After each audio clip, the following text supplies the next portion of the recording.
the vision is yet for an appointed time. But at the end it shall speak and not lie. Though it tarry, wait for it, because it will surely come. It will not tarry. Would you get a microchip implanted so that you could pay for things with just a swipe of your hand?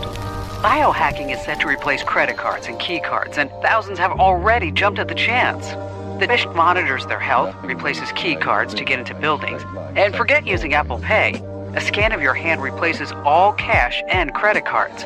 The ultimate plan of the banking industry, what they wanted to accomplish. And the goals of the banking industry, not just the Federal Reserve System, but the private banks in Germany and England, all over Italy, all over the world, they all work together. They're all central banks. And the whole agenda is to create a one world government where everybody has an RFID mission planted in them. All money is to be in those special, right? There'll be no more cash. By the way, let's abolish cash.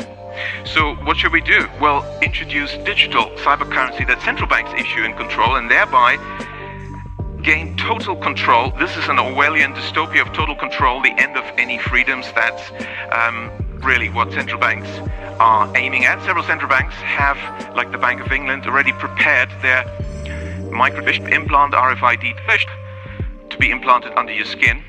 And you know they're going to go to implanted RFID special. I mean, you know that. I mean, it's coming. She scans her right hand over the supermarket scanner and talks of being able to debit her ID number with the chip in the hand. This is the mark of the beast.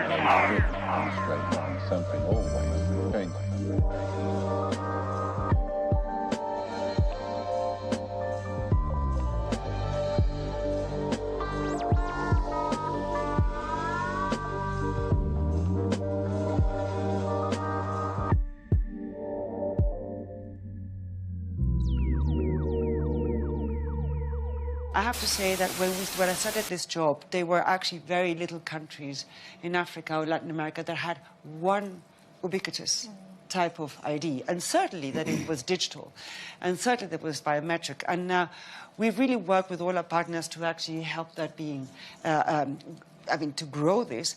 And the interesting part of it is that, yes, it is very necessary for financial services. But not only, it's also good for school enrollment, it's also good for health, who actually got a vaccination or not. It's very good to get your subsidies, from the government. So this has not only effect to the financial services, it's a very important issue. The idea had been by central banks to introduce this, as we said, central bank digital currency. But have you ever seen an article or a video or, whatever description of what it actually looks like? I mean, with central bank paper money, we know what it looks like, right? Yeah. Bank digital currency, we know, and we've used it ourselves. We know what it looks like. But what does central bank digital currency look like? You see? So they never talk about that because people won't actually like the looks of it. Yeah. Because it apparently looks, and several central banks apparently, as I heard from my sources, have already fully developed the final stage of CBDC. I mean, it comes in stages, initially likely through your mobile phone, but that's only an intermediate step. And the final stage is, it's small, and it's the size of a grain of rice. Now, why is that? And that grain of rice is your entire wallet, or? Yes, it's your digital ID, your wallet, can be your passport, your key. Now, of course, what we found with our debit cards or credit cards is they've already now moved to the system, RFID technology where you just wave the thing, contactless. Yes, that is sort of the conditioning us in this direction. That in the future you'll just wave your hand because you've got the microchip implant under your skin.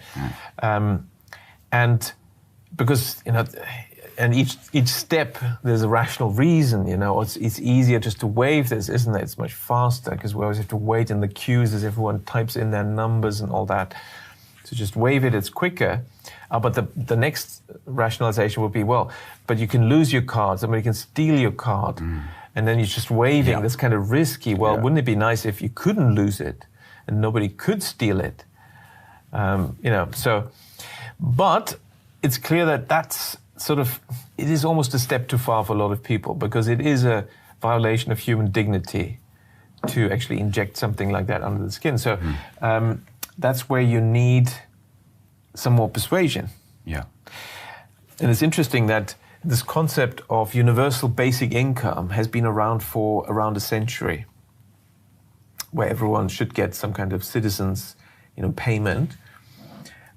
But the billionaire elites have so far not liked that. But since 2015, they've all come out. I mean, all the big billionaires and World Economic Forum have come out, oh, this is a good idea, universal basic income. Well, why suddenly now? Because now we have the technology for the microchip implant. And so in 2017, Bill Gates came out and said that universal basic income is a good idea, but it's too early to introduce it. Now, what was still missing? So we had the technology for the microchip implant, but what was missing was the digital ID hadn't been introduced. When Elias Brotberger goes to work, he doesn't need ID, and he doesn't need money.